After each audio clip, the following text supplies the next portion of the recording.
AI လောကကိုကမ္ဘာသိကျင်ညာပြီးတော့အင်တာနက်သုံးစွဲသူများလက်တွေ့အသုံးပြုနိုင်အောင်ချပြခဲ့တာကတော့ OpenAI Company ရဲ့ ChatGPT ကပထမဆုံးဖြစ်ပါတယ်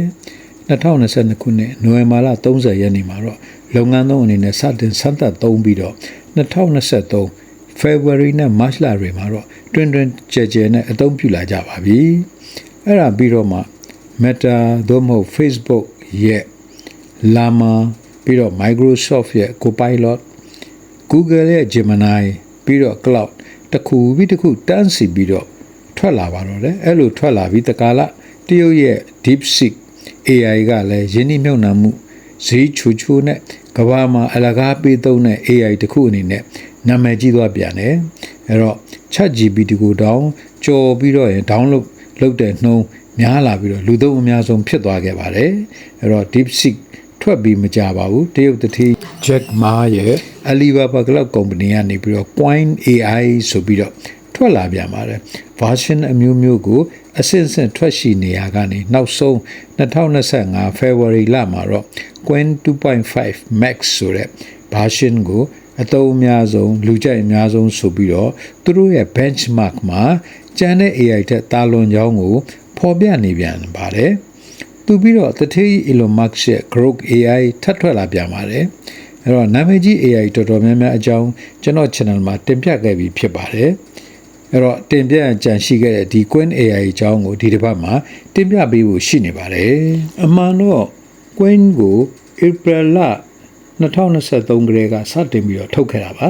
model အမျိုးမျိုး100ကျော်ကိုထုတ်ခဲ့ပြီးပါပြီအဲ့တော့ January 28 2025မှာတော့ 2.5 Max ဆိုတဲ့ version ကတော့နောက်ဆုံးထုတ်ထားပါတယ်သူရဲ့တိဆောက်ပုံက large language model အနေနဲ့ Meta ရဲ့ Llama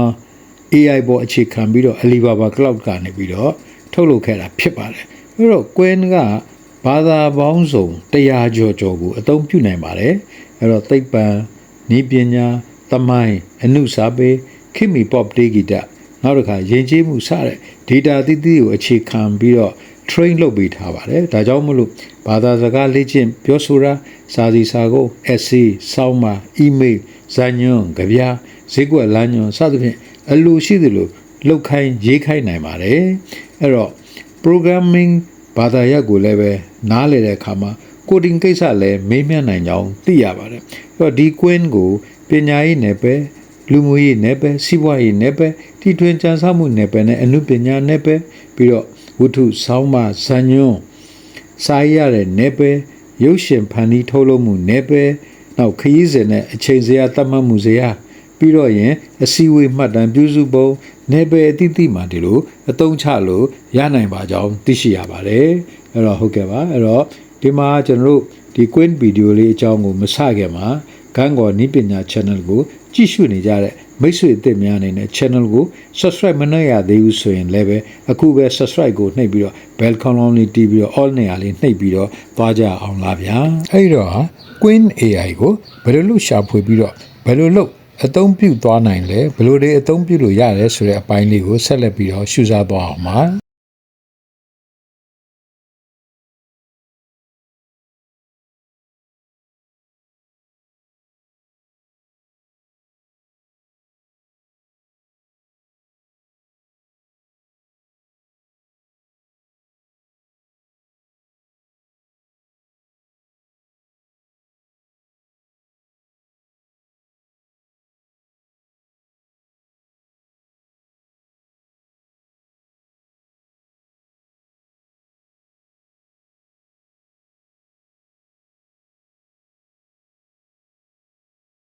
မိမိတို့ဖုန်းထဲကရှိတဲ့ browser တစ်ခုတည်းဝင်အောင်ပါဒီမှာတော့ Chrome browser ထဲကိုနှိပ်ပြီးတော့ဝင်လိုက်ပါမယ်ယခုလို browser ပွင့်လာပြီဆိုလို့ရှိရင်ဒီ search bar ထဲမှာမိမိတို့က qwen.ai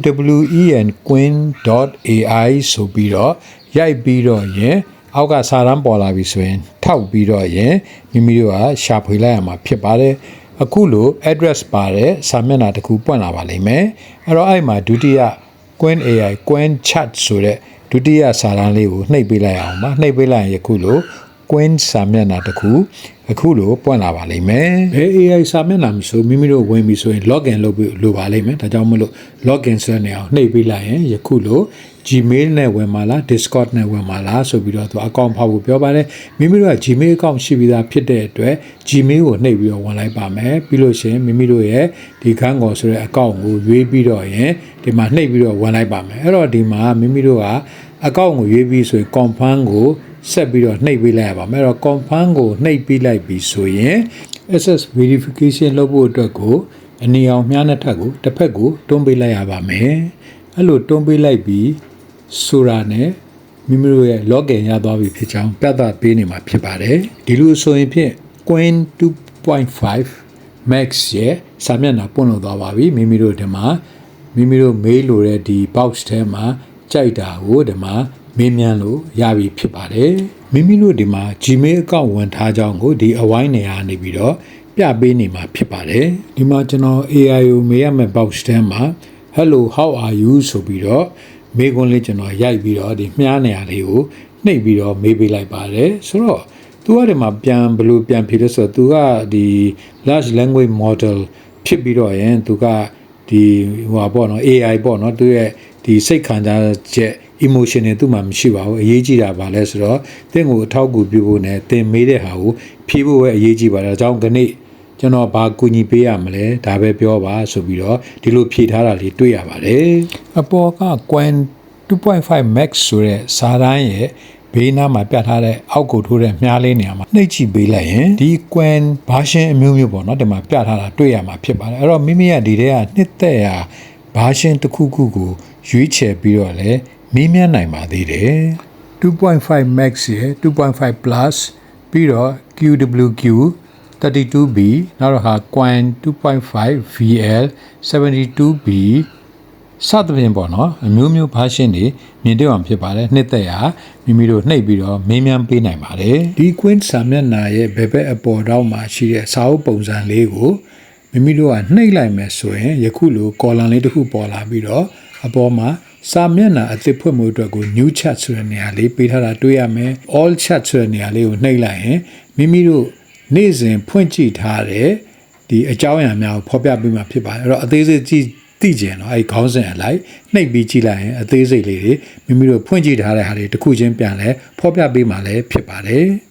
ခုနောက်ပိုင်း Qwen 2.5 Max ရဲ့စာမျက်နှာကိုယခုလိုပုံစံပြောင်းလဲပြီးတော့မြင်ရမှာဖြစ်ပါတယ်အဲ့တော့ဒီအပေါင်းလက္ခဏာကိုနှိပ်လိုက်မယ်ဆိုလို့ရှိရင်မိမိတို့ကdocument ဖြစ်ဖြစ်ဖုန်းထဲက image ပဲဖြစ်ဖြစ်ဒါမှမဟုတ် video ပဲဖြစ်ဖြစ် upload လုပ်ပြီးတော့မိမိတို့သိချင်တာမေးလို့ရတယ်ဒါမှမဟုတ်လည်းကျွန်တော်စာသားတွေကိုခြုံပလိုက်တာလို့ပေါ့နော်ခြုံပြီးမေးချင်တာအနှစ်ချုပ်သိချင်တာတွေကိုဒီအကွက်ထဲ box ထဲရိုက်ပြီးမေးမြန်းပေးလို့ရပါတယ်တခါဒီ box out က thinking QWQ ဆိုတဲ့ဟာလေးကိုနှိပ်ပြီးမေးမယ်ဆိုရင်သူကအဖြေတွေကိုသူစဉ်းစားပုံစဉ်းစားနေတဆင့်ချင်းစီပေါ့လေအဲ့လိုစဉ်းစားပြီးတွေးခေါ်ပြီးတော့ဖြည့်ပြီးတဲ့ပုံစံလေးမြင်ရမှာဖြစ်ပါတယ်နောက် search ကိုနှိပ်ပြီးတော့မိမိတို့ရှာမယ်ဆိုရင်တော့မိမိတို့ဒီကျွန်တော်တို့ဒီ internet မှာရှာတဲ့ပုံစံပေါ့နော်သူရဲ့ link တွေပါရအစအဲ့လိုချပေးပြီးတော့သူဖြည့်ပြီးတာကိုတွေ့ရမှာဖြစ်ပါတယ်တခါမိမိတို့ဒီ box ဘောက artifact ဆိုတဲ့ခေါင်းစဉ်ကိုနှိပ်ပြီးတော့မိမိတို့ကမေးခွန်းမေးမယ်ဥပမာအချမ်းသာဆုံးတိုင်းပြည်10ခုကိုဖော်ပြပါဆိုပြီးတော့ကျွန်တော်မေးလိုက်မယ်ဆိုရင်သူကတခါလဲဒီကိုတင်တွေနဲ့ပါတခါလဲအဲ့လိုတွဲပြီးတော့ဖြည့်ပြီးတာကိုကျွန်တော်တန်းတော့အခုလိုမြင်ရမှာဖြစ်ပါတယ်တခါဒီစာမျက်နှာရဲ့အပေါ်ဘယ်ဘက်တော့မှရှိတဲ့ line 3 line ကိုနှိပ်လိုက်မယ်ဆိုရင်တော့ဒါကတော့ကျွန်တော်ဒီ menu သဘောပါပဲเนาะဒီမှာကျွန်တော်တို့ဟာလာဒီ search လုပ်တဲ့ box ရှိမယ်ပြီးရင် today ပြီးရင်ကျွန်တော်မနေ့ကအစသဖြင့်ပေါ့မိမိတို့ဖွင့်ပြီးကြည့်ထားတဲ့ဟာတွေအကုန်လုံးကိုသူဖော်ပြပေးမှာဖြစ်ပါတယ်မိမိပြန်ကြည့်ကြရင်လည်းဒီခေါင်းစဉ်လေးတွေနှိပ်ပြီးတော့ပြန်ရှာကြည့်လို့ရတယ်နောက်တစ်ခါအောက်မှာမိမိတို့ဝင်ထားတဲ့အကောင့်ကိုဖော်ပြပေးထားပါတယ်ဒီ Qwen 2.5 ရဲ့ထူးခြားချက်ကတော့ဒီမှာမိမိတို့ရုပ်ပုံ generation ပေါ့နော်ပုံဓာတ်ပုံ generation လုပ်လို့ရတယ်နော်ဗီဒီယိုပါကျွန်တော်ဖန်တီးလို့ရပါတယ်အဲ့ဒီအတွက်ကိုဓာတ်ပုံဖန်နေမယ်ရုပ်ပုံဖန်နေမယ်ဆိုရင် image generation ကိုကျွန်တော်နှိပ်ပေးရပါမယ်နှိပ်ပြီးတော့ဒီမိမိတို့ဒီဟိုပါပေါ့အခုလိုပုံမြင်လာရင်တကယ်လို့ဒီပုံနဲ့က prompt ကိုကြိုက်လို့ဒီပုံစံလေးပဲကြိုက်တယ်ဆိုရင် use prompt ဆိုတဲ့နေရာနှိပ်ပြီးတော့ copy လုပ်ပြီးတော့ဒီ box ထဲမှာရိုက်လိုက်ရင်အဲ့ပုံတွေပေါ်လာမယ်အဲ့တော့တခါဒီမှာသူ့ရဲ့ ratio ပေါ့နော် aspect ratio တွေရွေးလို့ရတယ်1ချိုး1 3ချိုး4 4ချိုး3 16ချိုး9 6ချိုး10စသဖြင့်ပေါ့နော်မိမိတို့ကြိုက်တာပဲဒီမှာတော့1ချိုး1ပဲရွေးလိုက်ပါမယ်ပြီးရင် box နေရာကိုလက်ညှိုးထောက်လိုက်ရင်ယခုလိုကာစာပေါ်လာမယ်အဲ့တော့အဲ့ဒီနေရာမှာမိမိက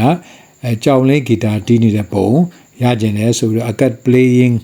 guitar happily ဆိုပြီးတော့ဒီမှာရိုက်ထည့်လိုက်ပါမယ်အဲ့လိုရိုက်ထည့်လိုက်ပြီဆိုလို့ရှိရင်အလိုလျောက် AI နဲ့ generate လုပ်ပြီးတော့ကြောင်လေး guitar တီးနေတဲ့ပုံကိုပေါ်ပေးမှာဖြစ်ပါတယ်အဲ့တော့ကြည့်လိုက်ကြအောင်ပါအဲ့တော့ဒါကတော့မိမိတို့ internet ဆက်ကြောင်းပေါ်မူတည်ပြီးတော့ရယ်နောက်တစ်ခါမိမိတို့ဒီ server ကြက်တယ်မကြက်ဘူးပေါ်မူတည်တခါလေအသုံးအရမ်းများတော့ server ကြက်နေတတ်ပါတယ်တချို့ဆိုလို့ရှိရင်တော်တော်အချိန်ကြာမှပုံပေါ်ပါတယ်တချို့ဆိုရင်လည်း9မိနစ်အတွင်းမှာပုံပေါ်လာတတ်ပါတယ်ဒါကတော့မိမိတို့သုံးတဲ့အချိန်မှာစာပါကြက်တယ်မကြက်ဘူးပေါ်မှာများစွာမူတည်ပါလိမ့်မယ်အဲ့တော့ထွက်လာတဲ့ပုံသဘောကျတာဆိုရင် download လုပ်ရမယ့်နေရာကိုနှိပ်လိုက်ရင်ပုံဟာဖုန်းနဲ့တင်ထားပြီးသားဖြစ်ပါလိမ့်မယ်တခါ video generation လုပ်ဖို့အတွက်ကို video generation ခလုတ်ကိုနှိပ်ကြည့်လိုက်ပါမယ်အဲ့တော့ဒီမှာ video ဖန်တီးမယ်ဆိုပြီးတော့နှိပ်လိုက်တာနဲ့ယခုလိုဒီမှာရှိပြီးသားသူ့မှာ auto ရှိပြီးသားပုံတွေပေါ်လာပါလိမ့်မယ်အဲ့တော့အဲ့ဒီကprompt တွေကိုသဘောကျရင်အဲ့ဒါကို copy လုပ်ပြီး box ထဲရိုက်ပြီးတော့ဒီပုံကိုယူသုံးလို့ရတယ်ဒီပုံကိုပြင်သုံးလို့ရပါတယ်အဲ့တော့ကျွန်တော်ကတော့ဒီမှာmonkey playing football ပေါ့မြောက်တွေဘောလုံးဆော့နေသည်ဆိုပြီးတော့အဲ့စာသားရိုက်ပြီးတော့ကျွန်တော်မြားနေအောင်နှိပ်ပြီးတော့ကျွန်တော် generate လုပ်ပေါ့နော်ဒီ AI နဲ့ generate လုပ်ဖို့ကျွန်တော်မြားနေအောင်နှိပ်ပေးလိုက်ပါတယ်အဲ့တော့နှိပ်ပေးတဲ့အခါမှာတော့ယခုလိုအဖြေထွက်လာပါတယ်ဘာလို့လဲဆိုတော့ဒီမှာသုံးတဲ့လူအများများပြီးစာပါကြက်နေတယ်အဲ့တော့အများကြီးပဲဒီမှာ request လုပ်ပြီးတင်ထားတဲ့ပုံတွေများပါတယ်ဒါကြောင့်လောလောဆယ်မရနိုင်ပါဘူးဆိုပြီးတော့ကျွန်တော်စောင့်ခိုင်းထားပါတယ်ဒါပေမဲ့သူ့ရဲ့ပုံထွက် quality ရဲ့အခြားသူတွေရဲ့ကျွန်တော်အဲ့ဒီတင်ပြထားတဲ့တချို့တွေရဲ့ဒီပြည်ပြင်ထားတဲ့ပုံတွေကြည့်တဲ့အခါမှာလည်းယခုလို quality နဲ့ပုံကောင်းကောင်းလေး resolution ကောင်းကောင်းနဲ့ပုံလေးတွေထွက်တာကိုအောင်အောင်ပဲတွေ့မြင်ရပါတယ်အဲ့တော့Queen 2.5 Max ရဲ့ပုံထွက်ကမခေဘူးလို့ပြောလို့ရပါတယ်ကျွန်တော်ဒီမှာဇွဲမလျှော့ပဲနဲ့မြောက်ကလေးတွေဘောလုံးကစားနေသည်ဆိုတဲ့ video generation ကိုနောက်တစ်နေ့နေ့ခင်းပိုင်းမှာကျွန်တော်လုပ်ကြည့်တဲ့အခါမှာတော့7မိနစ်အတွင်းမှာယခုလိုဗီဒီယိုရရှိတာကိုတွေ့ရပါတယ်ဆိုတော့သူ့ရဲ့ quality ကိုကြည့်ရင် resolution မြင့်မြင့်နဲ့တော်တော်လေးကြည့်ကောင်းတဲ့ပုံလေးထွက်တာကိုတွေ့မြင်ရမှာဖြစ်ပါတယ်တခါစာမျက်နှာရဲ့ညာတော့အောက်ဘက်မှာအတန်ဖတ်နဲ့ mic ပုံစံတွေ့ရပါလိမ့်မယ်သူ့ကိုစာမေးဘက်နဲ့ mic ပုံစံနှိပ်ပြီးတော့စကားပြောရင်လည်းရပါတယ်ကျွန်တော် mic ပုံစံကိုနှိပ်ပြီးတော့မြန်မာစကားပြောပြီးတော့promptပြောကြည့်တဲ့အခါကျတော့သူတရုတ်လိုပဲစာတန်းထွက်ပါတယ်ဒါကြောင့်ကျွန်တော်စိတ်ထင်တော့အလုံးမဖြစ်သေးဘူးလို့ပဲကျွန်တော်ယူဆပါတယ်ဟုတ်ကဲ့ပါအခုအတိုင်းဆိုရင်ဖြင့်မိမိတို့ Alibaba company ရဲ့ဒီ Quant 2.5 ဆိုတဲ့ AI အကြောင်းကိုဘယ်လိုအသုံးပြရမလဲဆိုတာနားလည်လောက်ပြီလို့ယူဆပါတယ်ဟုတ်ကဲ့ပါဗီဒီယိုလေးကိုနှစ်သက်လိမ့်မယ်လို့မျှော်လင့်ပါတယ်နှစ်သက်ရင်ဖြင့် like share comment တွေလုပ်ပြီးအားပေးကြပါဦးGango knowledge sharing channel ကိုလည်းပဲကြည့်ရှုပြီးတော့